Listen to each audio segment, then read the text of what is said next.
De hecho, la pieza está basada un poco en un proceso de creación también.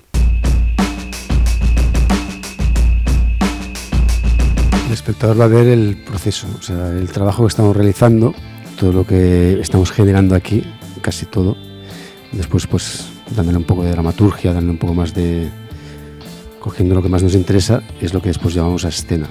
Y también lo que va a haber, sobre todo, es las vivencias en ese proceso, es decir, cómo te plantas ante una página en blanco o ante un nuevo mundo o ante una nueva vida y todo lo que pasas durante el proceso, ¿no? Que es primero, no sé, la inquietud, la rabia, la tristeza, de ahí pasas a tener un momento de calma, de tratar de entender qué es lo que te está pasando.